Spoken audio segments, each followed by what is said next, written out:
Welcome to the Glenn Mercer Show, where we talk all things vegan. If you're not already vegan, no worries, we'll get you there. If you are, tune in for health advice, information on climate change, and all the damage done by our most destructive industry, animal agriculture. We'll also talk cooking, theater, film, and culture. My 2 reasons for starting this podcast: to entertain, to inform, and to make people vegan. Oh, that's 3. Shit. Welcome to the Glenn Mercer Show. You could find us across all your favorite podcast platforms. You can find us on YouTube, and please remember to subscribe. And you could find us at realmeneatplants.com. My guest today is my friend and a regular guest on this show, Mr. Geoff Palmer, who is the CEO of Clean Machine Online. You could find it at cleanmachineonline.com. It's a company that makes vegan supplements for health and longevity. Geoff, welcome to the show. Hey, thanks for having me back. Always good to talk with you, Glenn. Geoff, the subject today is nitric oxide. Yes. And this is a very, very powerful molecule, very important to all kinds of functions in the human body. And let's see if you know, what year was it voted the molecule of the year? 1992. Absolutely true. Molecule of the year. And who gives that award anyway, Molecule of the Year? Oh God, I think it was actually Time magazine but it was in the scientific community. It was interesting. The molecule was actually first identified way back in the early 80s. Surprising that it actually took that long to identify it. They were looking at vasodilation. That's our body's ability to open up the blood vessels so that more blood can flow. And obviously that's an important piece because hypertension or high blood pressure is the #1 most frequent disease state of human beings on the planet. Right. And it is the disease state that I think makes the best case for the whole foods, plant-based, vegan diet, because there's no evidence that contradicts the evidence that has been presented who knows how many times, that the lowest, most healthfully low blood pressure is on a whole foods vegan diet. Second place, vegetarian diet. Third place, the omnivore diet. We just know it as a fact. I've never even heard it disputed. So my question would be, what would be the advantage of having high blood pressure? How could anyone make a case for a diet that causes high blood pressure? I don't think you've got an answer to that one, do you? Well, some high blood pressure is necessary. Actually, when you get nervous, your blood vessels constrict. Yeah. And that's a healthy process. But it should be temporary. Right. What we don't want is it staying very tightly closed. There's no good case for high blood pressure as your basic state. Correct. Exactly. Actually, generally the low blood pressure, and obviously there's too low of blood pressure, but generally the lower end of the blood pressure range is indicative of better health. You see that what they call it runner's blood pressure, because runners do a lot of exercise, which causes a lot of vasodilation. That's the stretching of it. You stretch it out to vasodilate, and then it relaxes. Then you stretch it out, and then if you're nervous, it constricts. So you want some good movement or elasticity in there. Now, when the arteries get clogged, that's when with cholesterol and saturated fat, that's when you have the stiffening of the arteries, which great new study just out last year showed that vegan men have much less stiffening of the arteries than omnivore men. And there's really no debate there. Yeah. And part of that reason is because how we produce nitric oxide. So there's actually 4 different ways that our body does this. And it's so important molecule that our body has multiple ways of creating it. So in case one pathway is not there, that's all right. We got backup ways. And absolutely, before you go into the 4 pathways, let me just make a disclaimer that neither Geoff or I are doctors. And we are speaking from our own knowledge, our own research. We're not claiming to be medical professionals, and you are advised to speak to your medical professional, and you're advised to, make sure your medical professional is a vegan. That's just my personal advice. All right. So, Geoff, there are 4 pathways to nitric oxide generation in the body. Tell us about them. 4 major pathways that we're going to talk about. So the very first one is the nitrite nitric oxide pathway. So it starts out as nitrate, which is what you get in food like dark greens and celery and beets and watercress, spinach, cabbage. Most of the greens is where we get most of our nitrates from. So nitrates then mix with saliva and bacteria on our tongue, and they turn it into nitrite. It's from nitrate to nitrite. Then that nitrite goes to our stomach, where it can either mix with plant polyphenols or gastric juices, and the bacteria there can then convert it to nitric oxide. Now, why the stomach? Because nitric oxide initiates the process of mucus. In this case, it's a good mucus. It's protective mucus layer that blocks acid from eating a hole in our stomach. Our stomach's full of acid. You don't want the acid to destroy the tissues in the stomach, which we call an ulcer. You don't want that.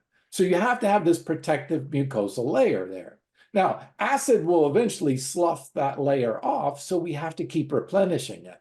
So this is really important why we should keep eating these dark green vegetables and leafy green vegetables, so that we can get the nitrates and keep replenishing and refurbishing our protective mucosa in our stomach to protect it. So that nitric oxide plays a very primary role in that very beginning process. And that's before it even gets in the bloodstream and does all kinds of good stuff. So that is called the nitrate pathway. So that's where we get it from food. Now, some nitrates can be formed as a chemical in the laboratory and then added to meats, which you can hear nitrite meats. And that's to keep the meat from rotting because nitric oxide kills bacteria and kills viruses, which is a good thing and part of the reason of how we use it in our body. So scientists figured that out and said, well, let's just make chemical versions of it and throw it on the meat to preserve the meat and prevent it from rotting. So it keeps it a nice pink color. Otherwise, your meat would all look brown because it oxidizes and starts rotting pretty immediately. That's how they help keep it nice and pink looking by putting these nitrates. Now, the problem here is when it's packaged in whole food plants, it comes with polyphenols and generally some vitamin C that help prevent that nitrate from forming what's called nitrosamine compounds in the digestive tract. But when you isolate and make it in a chemical laboratory and put it on the meat, and then people eat it, there's no vitamin C in animal products really, or very little, not enough to cover that. And there's no polyphenols because polyphenols only come from plants. So the 2 protective things that are naturally in the food that come coupled with that nitrate and protect it from ever turning into nitrosamine isn't there when it's on an animal food. So if you're getting your nitrates from animal food, 1, it's been artificially placed there as a chemical, and 2, it doesn't have the chemoprotective effects that are found in the whole plant foods. So they find that nitrosamines actually stimulate cancer growth. Right. So you don't want the nitrates in meat. So nitrates in meat, bad. Nitrates in plants, awesome. All right. So that's we're still dealing with that first pathway, though. That is the first pathway. So, also in supplementation, if you find nitrates in supplements, which I don't agree with, make sure it has some vitamin C in it, or you could actually be forming cancer-causing compounds in your body. That's why I would not take the nitrate path, unless it's in a whole plant food, of course. Right. Then 2 thumbs up. Right. And even if it is accompanied by vitamin C in a supplement, we don't know if that acts the same way as Or a if it's as a sufficient food. amounts or whatever. Right. The plants take the guesswork out of it. They Right. put it together in the exact right amounts for us to eat. Yeah. Okay, so the second pathway is a couple of amino acids, and it's called the citrulline arginine inosynthase pathway. So it goes in, you can take arginine or citrulline and put it into the human body. Arginine and citrulline are both amino acids found in plants. Arginine builds proteins, but citrulline does not. It's used for other things. Now, citrulline converts to arginine in the body, and then nitric oxide synthase, which is the enzyme, will turn that into nitric oxide. So this type of nitric oxide can go right into the bloodstream where it's used for endothelial function. The endothelium is the lining around our blood vessels and arteries and veins. So this is what helps stimulate the dilation or vasodilation, the veins getting larger and relaxing, but it also helps smooth muscle relax too. So important for our heart. So this is called enos or endothelial, little e, endothelial, which is for our blood vessels, endothelial nitric oxide. And the S is for the synthase because it requires an enzyme to do the conversion rather than bacteria in our mouth. Well, there's one other way we can do it. There's two other ways, but the next way is through our nose. Inhaling it. Yeah.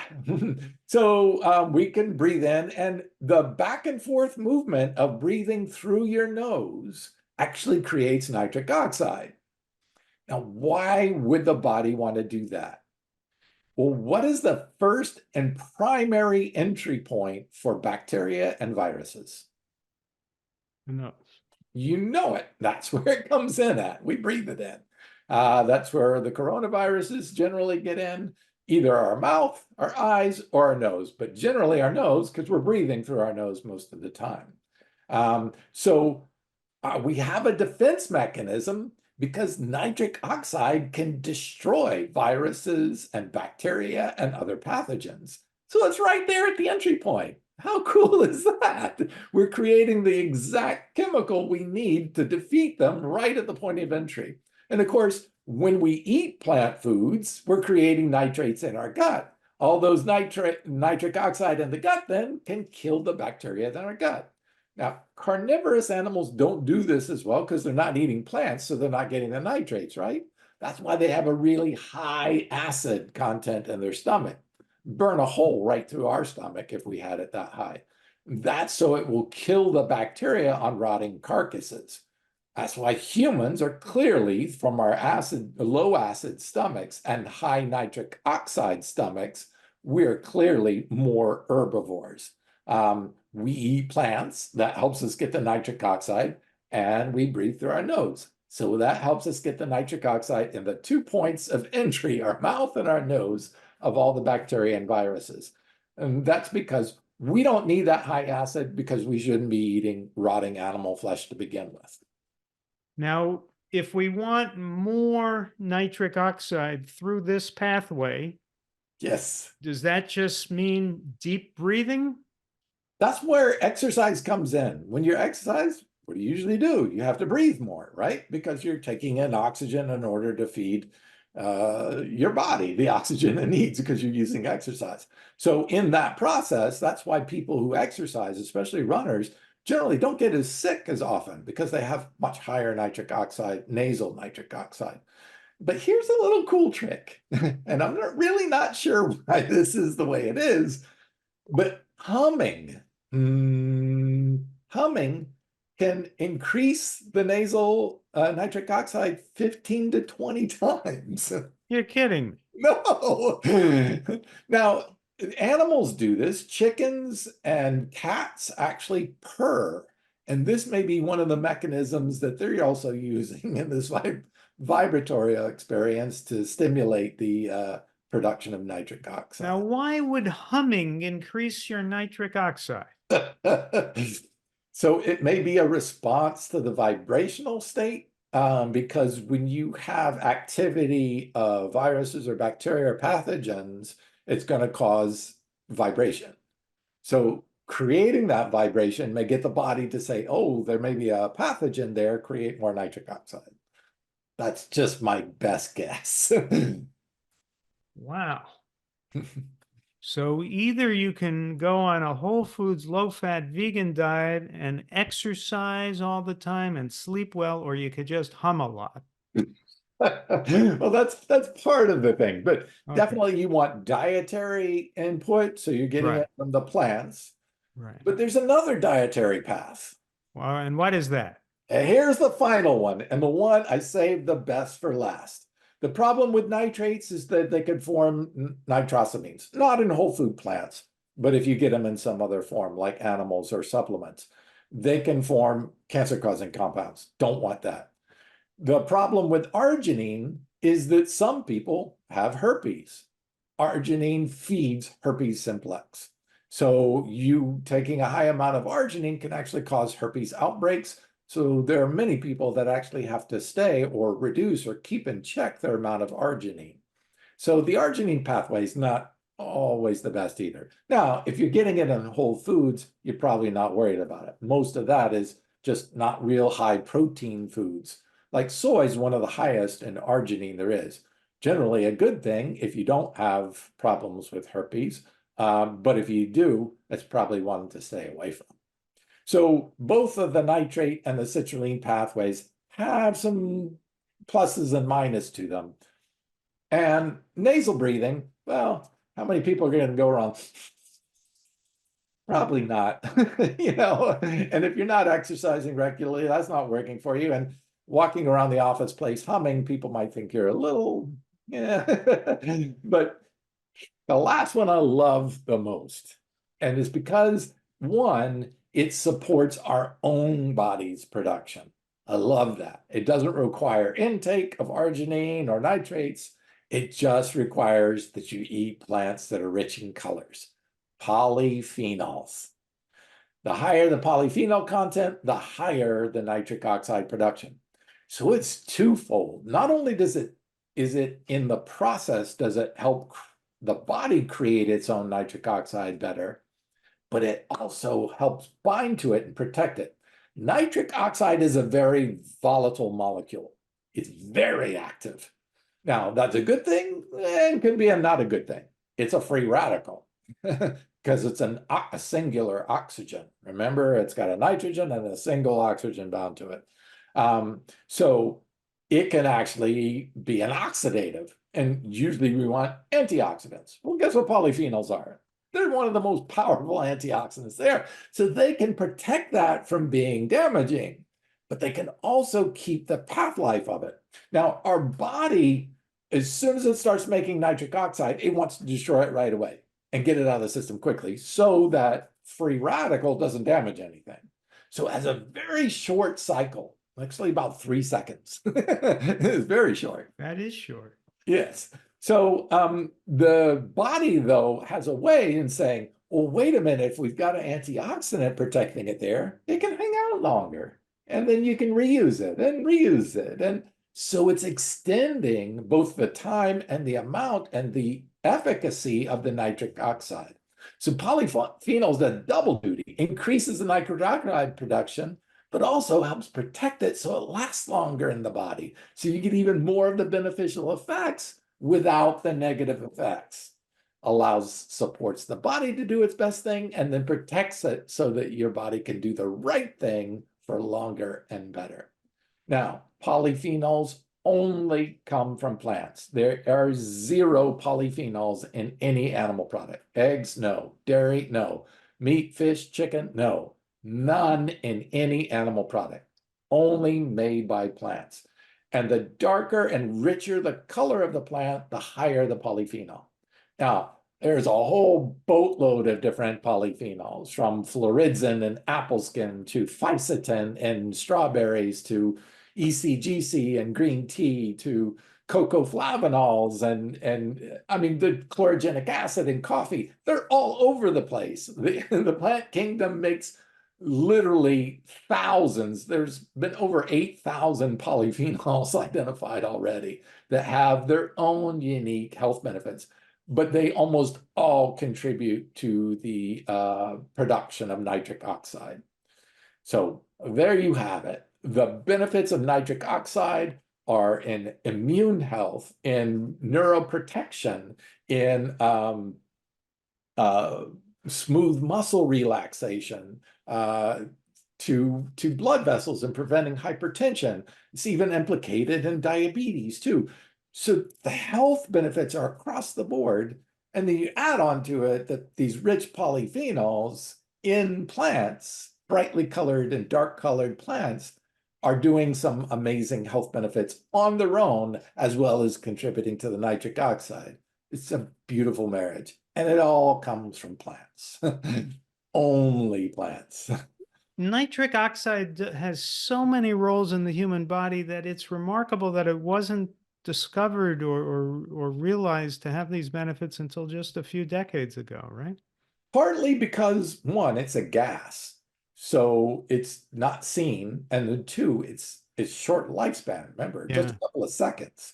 So you got to be there when it's happening. So taking a look at tissues is even kind of hard to do it. So it was actually when they were studying what caused the vasodilation, did they really dig into it and then find in the endothelium the actual release of this gas, and then they recorded it. So yeah, it's surprising that something so important to so many attributes of our health was overlooked for so long, but it's understandable because it doesn't last. It doesn't hang around. Right. Now, forgive me as I go on a little rant here, but in preparation for our talk, I read this book that had been on my shelf called The Nitric Oxide Solution by Dr. Nathan S. Bryan and Janet Zand. And it's not a bad book. I learned a lot from reading it, and it's well written. So I wanted to endorse it here and recommend it to the listeners. And I will, but with a caveat. The book has recipes. Let me tell you some of the recipes. Now, after they describe accurately what causes heart disease and talk about the role of NO in preventing heart disease, they have a recipe for luscious arugula and dill frittatas, which contains 3 tablespoons of butter or olive oil, 6 eggs, a half cup of whipping cream, and 3/4 of a cup of grated Parmesan cheese. Now, there wasn't one sentence in here about how whipping cream creates nitric oxide. I don't think it does. It's Or the the arugula. grated Parmesan cheese, or the butter. So why would they write a book and put about this miracle molecule that can save you from all kinds of debilitating conditions, and then put in recipes?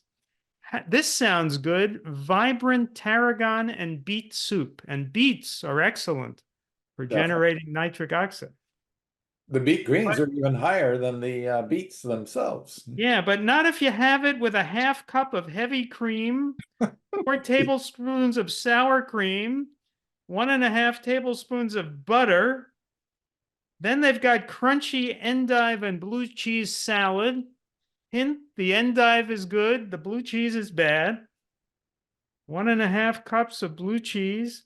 And then there's butter lettuce cups with curried chicken salad, which has 1/2 pounds of boneless, skinless chicken thighs. So, Geoff, the question is, are chicken thighs very helpful for generating nitric oxide? You know, when people say cholesterol, they think of red meat. And most people aren't aware that chicken per gram has the exact same amount That's right. of cholesterol as red meat. It's an animal. They make cholesterol. They do it just like we do for their own purposes. When you take that LDL cholesterol that is made by us, by all animals, and you heat it or oxidize it, it becomes oxidized LDL, which is sticky and sticks to the endothelial lining of our arteries, causing plaques. Nothing could be more clear in the scientific literature. Back in 1908, it was discovered that cholesterol, oxidized cholesterol, causes atherosclerosis. Yeah. The number one cause of death of human beings on this planet, 50% of Americans will die from atherosclerosis. Atherosclerosis in the brain is Alzheimer's, dementia, strokes, Alzheimer's to the heart, his heart attack or cardiovascular disease, coronary heart disease. In the blood vessels, it's hypertension or high blood pressure. And to the genitals, it's erectile dysfunction. I mean, it's just nasty artery clogging stuff. Hey, you don't pour grease down the drain. Why? Because it clogs up the drain. Well, if you're smart enough to do that, why are you pouring the grease in your mouth? It's going to clog Exactly. you up the same. So these authors have got to be smart people. They're able to write a book. Educated. I wouldn't say smart. Well, Educated. they're able to write a book that describes, I think, accurately the functions of nitric oxide. Oh. And they're making the case that these functions will protect your heart, protect your arteries. And then they ask you to eat food that will do the exact opposite. And the only, I try to explain how people could be so foolish. And the only explanation I could come up with is they just make assumptions. The assumption is this is food. The chicken thighs, blue cheese. This is what food is. So we have to eat food, and then we'll add some beets for the nitric oxide. But this isn't what food is. You're making an assumption. It's like on climate change. When you have all the leading climate change scientists look at the problem and they just don't question animal agriculture. They just assume we must turn over 40% of the earth to cows and sheep. And so if you don't question that, well, then, yeah, you're left to talking about fuel economy in cars, you know. But if you question it, if you have an open mind and you say, wait a minute, do we really have to have 1.5 billion cows on the earth? Then you get to the root cause of climate change. So, the foolishness of just accepting that the foods that kill us have to be eaten, it's just mind-boggling. Now, you've been a guest on my show a number of times, and we have never spoken about any of your individual supplements. You've never asked to speak about them. And, you're not here to hawk your products. You're here to share your knowledge. But I want to mention this product that you have, and I have no financial interest in this, but this is your product for generating nitric oxide. So tell us, it's called N10s. So tell us about how you formulated this and why you believe that this product is a good way to boost your nitric oxide. Yeah, N10s is for people who exercise or into fitness, and it can be anything from a game of basketball, swimming, biking, running, or working out in the gym, doing Pilates, whatever. So, when I look at pre-workout products, many of them were using nitrates or arginine, which we just talked about some of the reasons why not to use synthetic nitrates because of the potential for cancer-causing molecules. Why not to use arginine because of people that may have issues with it for herpes. So when I was looking for something to boost nitric oxide, because it is shown to help improve performance for athletes. Okay, so why is that important? So when you exercise, your body tries to open up your blood vessels. And why? So that you can get more nutrients and oxygen to your muscles, so that when you're working them, they can keep up with the work, right? That's the endurance part of it and the strength part of it. But also so that blood flow can move the waste particles, because just like an engine, when you're using it, you create exhaust, you create waste particles from using the engine of your muscles. So you want to move that waste away from the muscle tissue too as well. Otherwise, if it stays around there like lactic acid, you'll get lactic acid burn, that burning sensation from working out really hard, or you'll get actual a lot more muscle soreness because those waste products actually lodge in the muscles and start doing some muscle damage. So you don't want that. So it helps with recovery, it helps with endurance, it helps in overall health too as well. So for those with fitness goals in mind, the reason I just reached out for this one is because I found this amazing approach. Remember, I said polyphenols is my favorite approach. One, it's supportive to the body to produce its own, and two, it's protective of the nitric oxide, so you get more out of the nitric oxide that your body does produce. I found this product called S7, which is 7 different non-GMO plants. Things like turmeric for the curcumin in it, broccoli, cherries that have shown to have very nice recovery effects. So all these really intensely colored, high polyphenol rich foods, and they tested it in a human study, and they found that human subjects increased their nitric oxide by 230% on a single 50 milligram dose. That's how powerful these polyphenols in plants are. And when you package a bunch of them together, like eating a big salad with lots of different things in it, you're going to get all of the different benefits, or a smoothie with lots of different berries and spices in it, then you're really boosting up that nitric oxide level. But I wanted to do this a quick and simple way, that's something people could put in a shaker instead of eating a bowl full of cherries and some arugula salad and just before going to work out. This, you just throw in some water and you can get all those benefits of all those plants, those high polyphenol contents, and a quick boost to help your body get into healing, recovering, and endurance. Increase nitric oxide 230% and increase recovery and repair times, so you don't have as much soreness after your workouts. Now, is the product designed to be dissolved in water, or could you put it in yogurt and applesauce? Sure, you could. Remember, it's concentrated, so it is designed to put into more water. So if you're using it in something that is going to be concentrated, just understand it's going to taste concentrated too. So best probably just to put it into a shaker or a water bottle and dilute it into a good amount of water, and you can drink. It's natural cherry flavor. Everything we do is non-GMO, natural, obviously certified vegan. And gluten-free too. So all 4 of those we are in every product that we do.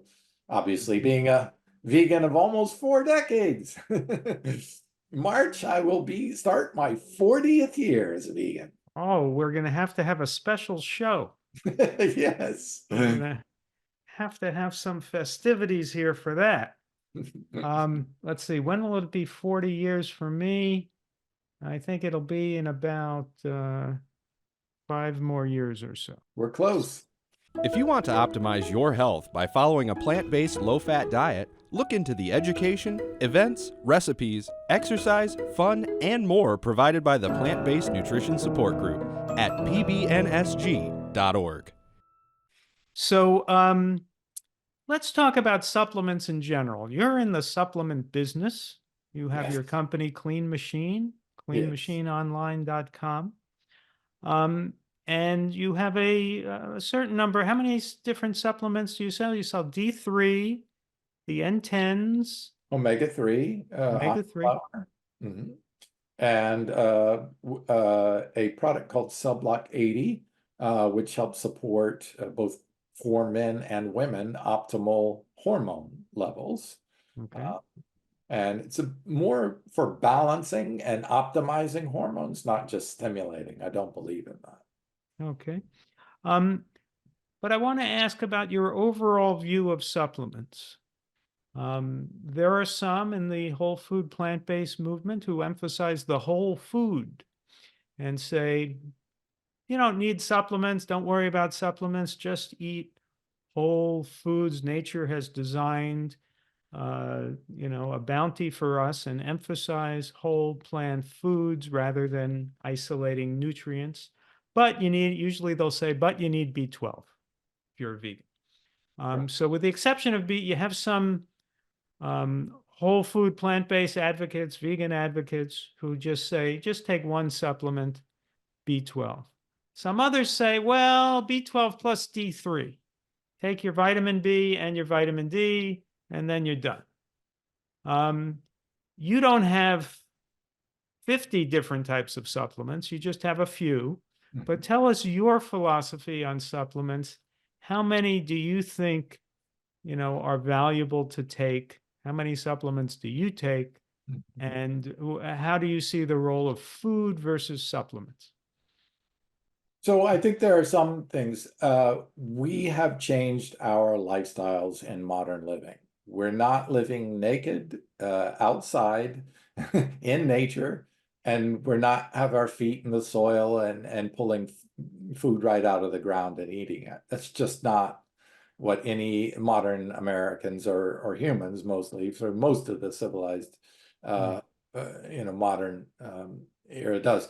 So we've removed the sun from our daily exposure, so we need to replace that. Just like we've removed the bacteria that produce B12 from our water supply. Okay, so here's an example. Vegans can tend to latch onto this idea, I'm getting all the nutrients I need from my whole food plants. And I agree, you can get almost all of them from that way. D3 and vitamin B12 are two of the exceptions. There's no vitamin D3 in plant foods. There's some in the fungi kingdom, like in mushrooms, but only when they are forced to be exposed to direct sunlight. So it's kind of an artificial process. It's not a natural process. They naturally produce vitamin D2, which is not only shown to be inferior, about a third less effective, but also can inhibit vitamin D3. So not the best approach, to be honest. And that's where I feel supplementation comes in. The reason it's so important, one of many, is a brand new study just came out. Actually, I'm doing a talk on my podcast tomorrow about this study because I think it's so important, especially for vegans. And where can our listeners find your podcast? Yes, it's on YouTube at Clean Machine Online. Okay. And so what's your podcast going to be about tomorrow? About a study on vitamin D3. They found those with insufficient intakes of vitamin D3, either through food or supplementation, had a 40% increased risk for dementia. Now, this is coming up. The reason why I think this is really important, there's a new study that's not been published, but I've been privy to, and probably will be coming out later this year, or published later this year, showing vegans have a higher risk rate for dementia. And it's not because of their diet, it's because of a high propensity of vegans to not want to supplement. So you're saying a lower percentage of vegans take D3 than the general population? Because there's this belief amongst vegans that I'm eating a healthy plant-based diet, I don't need to supplement. Another example of that was a woman. Now, this is one example, but I got it from Dr. Greger's website. And a woman was admitted to a mental hospital, and she was full on hallucinating and visual hallucinations and everything. And she was in there for a couple of years. And the doctor asked her, did she ever eat anything? And she said, oh, she's been vegan for a while. And so they did blood work and they found her B12 was almost non-existent. They gave her B12 and within weeks, she was fully fine. So she lost years of her life in a mental institution simply because she believed she didn't have to take supplements because she was eating a vegan, whole food, plant-based diet. It's too important. When you're talking our brain health, D3 and vitamin B12, 40% increased risk for dementia just by not taking a D3 supplement. I really want to stress, please, let's not become bad examples for the plant-based movement. I believe in a whole food plant-based diet, but there are exceptions. We're not getting D3 from sunlight, and it's not in our food supply. You must supplement if you don't want to risk really serious problems. Dementia is a cause of death for a couple of percentage of people in the United States. Now, I take your D3. How many units are there of it's 4,000, which is, okay, so thousands of researchers got together to establish what they feel should be the base recommendation. And they said 4,000 IUs. That will reach people who have more body fat, which D3 absorbs, people of darker skin color. The higher the amount of melanin in your skin, the darker your skin, the harder it is for you to absorb and utilize D3.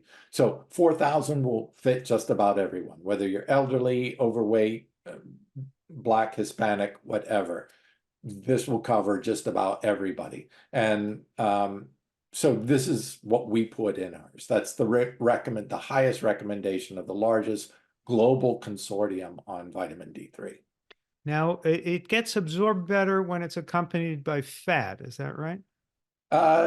Yes, but generally there's so much in the diet that we don't have to worry about it. In other words, you don't have to worry to take your D3 with a plant-based yogurt. No, if you had that yogurt or a nut or something a few hours ago, that'll suffice. We actually put a coconut medium chain triglycerides, which is a fat, into the D3 so that it is fat solubilized already. Okay. So we don't have to worry about what we have it with. No, but a really good research study came out showing that even those exposed to high amounts of sunlight were not absorbing the vitamin D3, except a certain part of the population. And they looked at that part of the population and said, what are they doing differently? They consumed more fiber. So fiber plays a role in vitamin D3, oral or dietary, either supplement or food. Fiber plays a role in the body's ability to bring in that and utilize and make it bioavailable. So the body has to take the D3 in and convert it to what's called 25OH D3, which is the active form. They found that those with the highest amounts of fiber, which only comes from plants, the highest amounts of fiber had the highest also amounts of 25OH, the active form of vitamin D3 in the body. Here again, plant-based diets to the rescue. So besides B12 and D3, iodine. Obviously you have a couple other products. So do you feel that, for example, your omega product, tell us about that. And do you feel that that is more optional or more necessary? And I will say depends. And what is the product? Just tell us what you're. Yes. So this is ahi flower. I guess I can hold it up here. Ahi flower, omega-3. So this is the richest source of omega-3 of any plant ever discovered. It won the Nexty Award. They'll end there. That's the top supplement award in the United States, given out to one product a year. And it won that award for a good reason. It is the richest source of an omega called SDA. So ALA converts to SDA and then down to EPA and DHA. Now, the fish oil industries did a really good propaganda campaign, an advertising campaign, to make people believe that EPA and DHA are the only important ones, which is totally not true. There's only one essential omega-3, and that is ALA, which is made by plants. Then animals take ALA and convert it to EPA and DHA. I should say, herbivore animals do that. Carnivore animals do not do that. They cannot convert ALA. So the essential fatty acid for carnivores is EPA. Now, human beings, it's ALA, which is also one of the reasons we know human beings are herbivores. Because if we were carnivores, we wouldn't have those ability to convert ALA, because carnivores can't do that. So this is one of the other ways that physiologically we know, without a doubt, human beings are herbivores. All right. So the big deal with ALA was people were taking blood studies. It's called the omega-3 index. They draw some of your blood out of your blood veins, and they measure how much DHA is in there, because DHA is important for the brain. And then they said, well, wait a minute, only about 1% of that ALA is getting converted to DHA. So the fish oil industry seized on this and said, you have to get your DHA from fish. Because if you take fish oil, boom, shows up in the blood. Wow, you have really high levels of DHA in your bloodstream. So that was the consensus for the last basically 50 to 100 years. And it was wrong the whole time. So a new study just came out showing that 13 times as much ALA gets converted in our tissues than in our bloodstream. So our body is converting all the ALA to DHA that it needs for the brain, for the heart, for the kidneys, for the fat, for the liver, all of it, all the necessary. So this whole myth is just crumbling. Right now, the global organization for EPA and DHA, called GOED, had to even publicly come out and say, well, looks like we got to change our focus. Mm-hmm. Well, then, how does a person know if they're a good candidate to take your ahi flower supplement? How do you know if you need more? Great question. And unfortunately, we don't have a test with this because we were relying on the blood test for so long. And that'll give you an accurate measurement of EPA and DHA if you're consuming EPA and DHA. Because of course, you put it in your mouth, it's going to show up in your blood. That's the way it works. But if you're consuming ALA, the conversion doesn't happen except in the tissues. So the body takes this ALA and takes it to all the different tissues, the brain, the heart, the liver, the kidneys, and lets it hang there and store in fat tissues. And then it says, oh, do you need some for your liver? Okay, let's convert to EPA. Do you need some for your brain? Let's do some ALA there and some DHA. So it regulates this conversion on an as-need basis for your gender, for your age, for your health condition, for very specific reasons. Now, if you dump EPA preformed from fish oil in there, that's all it can be. That's it. It's EPA or DHA. And the body uses it or kicks it out. Interesting studies showed that when you consume DHA in its state, it lasts for maybe 30 to 60 days. If you consume ALA, it can stay in the body for up to a year. So the body is holding on to it when you need it. So if you're consuming high amounts of ALA, you may be less risk for deficiency than those consuming EPA and DHA. Now, this was thought to be just the opposite because they were measuring it in the bloodstream, that you could only get the high levels of EPA and DHA by taking fish oil. Now we know the opposite is true. The plant form is better because it's pulling it in its primary state and then only converting it down when you need it, where you need it, in tissue specifics. Now, the problem with this is you can measure EPA in the blood and DHA in the blood when you're consuming fish or animal products. It's not there if you're vegan or plant only, if you're not consuming preformed. So this is the challenge. You can take a biopsy, which is take a little chunk out of your butt and measure it there to see where your levels are. But how many times are you going to want to have a little fat needle stuck into your bottom to pull out a little fat tissue? I don't do that more than once or twice a day. Yeah, it's not a favorite of mine either. So it's just not going to happen. It's not cost effective. We need to come up with a new system, a way of measuring omega-3s. Until then, and this is why I think it's important, it's better to err on the plus side. So you can say, well, I eat flax and I do chia, and I said, but do you know that you're getting enough? No, you don't. No one knows that. It is not known. It is an unknown entity. So my advantage is I'm careful about my health, especially my brain, my liver, my heart. These are really important organs. I would like to err on the side of having a little excess than not enough. Until we get a foolproof method of measuring it, I'm actually working with some of the top researchers in omega nutrition right now to try to come up with a new test for vegans so that we can actually measure this by measuring downstream metabolites, maybe in the urine or in our exhalation. Wow. Mm. All right. Mm. Okay. And then there's this product that we talked about before, the N10s Yes. for nitric oxide. Again, not easy to measure whether or not you need it, right?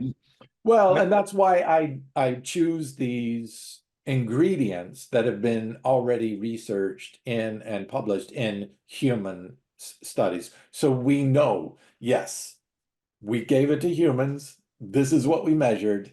It's clinically established, you know. So it's clinically established that it does boost nitric oxide production, and there's no harm to having more nitric oxide. So that's your case. Why not boost it? And it's from polyphenols. It's from whole plant foods. That's Yeah. some of the healthiest foods on the planet. Right, which brings us to the definition of supplement. Because, Yes. for example, you could find in the supplement section, you know, an isolated vitamin E capsule, and I Yes. wouldn't take that. I'm a little nervous about taking an isolated vitamin like that Yeah. that has mixed reports in the journals about whether it's good for you or bad for you. But you can also find in the supplement section something like, oh, I don't know, beetroot powder. Yes. It's in the supplement section. Mhm. It isn't a whole beet, Mhm. but the only ingredient is dehydrated beet. Mhm. So it's kind of close to being a whole food, just without as much fiber and water as if you ate the beet. You can find, I don't know, oregano capsules. Yes. And I don't really know that if you open up that capsule and you put out, you know, you put that oregano Pasta sauce. in the pasta sauce, it's really the exact same thing as the spice, right? Yes. So there's this definition of supplement that we could define supplement as anything that's in the supplement section. But some of it, especially if it's in powder form and you take it out of the capsule, or if it's in a package, it's not that different from being a spice, right? Correct. And so there's some supplements I would personally never take. Some can be dangerous. Some can be just totally worthless and ineffective. Like I think the vast majority of probiotics are ridiculous. We Really? have 40 trillion probiotics and over 400 different species in our gut. You think a probiotic with a billion compared to 40 trillion is going to make a hell of a beans? You're better off eating a high fiber diet and feeding the bacteria and letting them grow on their own than you are taking a capsule full of something that has 6 strains in it. Well, we've got 400 strains of bacteria in there. You got 6 of them? Woohoo! You know, it's just not. Now, I think there is specific probiotics for specific health conditions that might be appropriate in a dosage for treating something. I think there's a place for that. But general probiotics that you buy off the shelf for just overall health, I think are an absolute waste of money. So Okay. I'm not for all supplements. I am for specific nutrients and supplements. Like most people think, you know what the #1 most used supplement in the world is? What's that? Salt. Huh. It's a sodium mineral. It's an isolated mineral. It's sodium chloride. It's two minerals, actually. And that is the most common used. And the next, actually, the one right behind it is sugar. It's an isolated carbohydrate. We call isolated protein powder a supplement. Well, if you want to do that, then sugar is a supplement. You're Right. isolating a carbohydrate, just like oil is an isolated fat. Protein powder is an isolated protein. Guess what tofu is? It's an isolated protein. Most of the fiber, almost all of the fiber, and most of the carbohydrates taken out. So it's almost all protein. So Well, it's got a lot of fat too. it does have a lot of fat, but not carbs and not fiber. So it is isolated for just those two macros. Now, look at seitan. That is isolated wheat protein, and it's 80% the same isolation as protein powder. So if you can eat seitan and tofu, but say no to protein powder, there is no difference. They're same isolated proteins. One's pea and rice, the other's wheat and soy. There's no difference. Tea is a supplement. You're extracting the herb using hot water. Same with coffee. Coffee's a supplement. You're taking a bean, you're drying it, and then extracting it through hot water. That's an herbal extract. That's a supplement. Well, a lot of people, all the herbs and spices in your cabinet, those are all supplements. You're not eating them as food. You're supplementing them to your food. There's not much. Bragg's amino acid, yeast, nutritional yeast. Those are all supplements. They don't think of them as that way. They think of them as food because they associate. So I think we got to get past this stigma, this mental stigma that supplements are bad because Dr. Greger hates them, and that vegans don't need them, and I can be big and strong. I don't need supplements, and great. Whole food plant-based is the way to go. But don't be foolish and don't fool yourself. If you're saying, oh, I'm eating a lot of omega-3s, and then you go home and eat practically nothing in your day without any omega-3s, your body doesn't say, well, I believe you are, so we're good. No, that's not how it works. It either has the omega-3s or it's not. And it's up to you to be honest with yourself. Am I really eating that? Or do I eat just flax toast once a or a bowl of flax cereal once a week and think I'm getting enough? Don't fool yourself, because you're only risking your body's poor nutritional state. Now, would having a powder like beetroot powder be another good way of generating nitric oxide? Yeah, actually, the beet greens are even higher in nitric oxide than the beet roots are. But yeah, so the cool thing about whole beets for generating nitric oxide is that here's a tip for you. When you're drinking beet powder or the liquid beet juice, swish it around your mouth. The more it mixes with that bacteria, will mix more of the nitrates and turn them into nitrites, which then will turn into nitric oxide. So don't gulp your beet juice, even if you want to get it past it real quick, because you'll produce less nitric oxide. Swish it around your mouth and let it mix with the bacteria that rests on your tongue, and that will actually increase the nitric oxide of it. Throw in a little beet greens, the beet tops, with your beets. So buy the whole beets in the grocery and then juice the beets with the beet greens. You'll get even better nitric oxide. The cool thing about beets is that they've shown the nitric oxide boosting ability of beets lasts for 2 days, 48 hours. Wow. Yeah, so very long lasting. Or you could put the beet greens in a soup. Indeed. Yeah. Now, how do you feel about taking curcumin or turmeric as supplements? Love it. So there's two nutrients we know that bioaccumulate in the brain, and turmeric or curcumin, the active polyphenol in turmeric, actually, because Indians use turmeric so much in their food and their cooking, in the autopsies of people from India that are eating Indian food and using a lot of it, they autopsy their brains, and part of their brain actually turns yellow because it's bioaccumulating and protecting, especially the pineal gland, a part of their brain. Now, interestingly, the other nutrient that does this is lutein. So most people think of lutein for eye health, right? Yeah. But the eye is directly connected to the brain.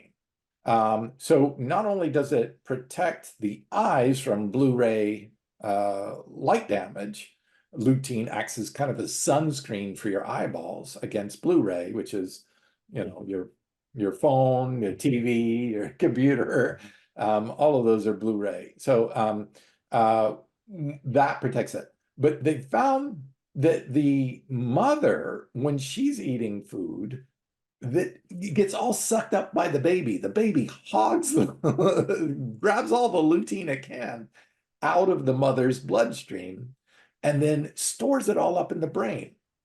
Now, the cool thing about this is the more you eat through your entire lifetime, the higher the accumulation in the brain. So your brain hogs it, stores it, and keeps it. Pretty cool. So the brain hogs lutein. Lutein and curcumin. Yeah, those two are rich polyphenols. So how much can the brain store? A pretty lot, apparently, because the brain will continue to keep. They found that those with the highest amounts of lutein at on autopsy at the end of life had almost no incidence of Alzheimer's disease or senile dementia. That's how neuroprotective lutein is for the brain. Okay, Probably now even more important than eye function is lutein studies on the brain health. All right. Now, some people eat eggs for the lutein. So what should we be eating for the lutein? Dark greens. The darker the green, the better. So kale, spinach, lemna, one of the richest sources of lutein on the planet. Okay. And then brightly colored oranges too. So carrots, pumpkin, anything with a orange or yellow color to it are generally high in lutein as well. Somehow nature was designed that the colorful foods are the healthiest foods. They do that on purpose to attract us to them, visually making it easy to see from a distance and pointing the direction to us, hey, eat this. Yes. So it isn't hard to figure out. No, they make it easy for us. Color by numbers. All right, Geoff, it's great speaking with you. Thank you for informing us of what year nitric oxide was the molecule of the year. A lot of people had been writing to me wondering what year it was the molecule of the year. It was 1992. Remember that? But when did it win the Nobel Prize? Oh, was that 98? It was! Right. Hey, I read the book. Yeah. The book with the lousy recipes. A recipe with 6 eggs in it. And that'll really increase your need for nitric oxide. Yes, exactly. Geoff Palmer, thank you for joining us again. You can find Geoff's products at cleanmachineonline.com. I didn't even mention, Geoff, that you are a national bodybuilding champion.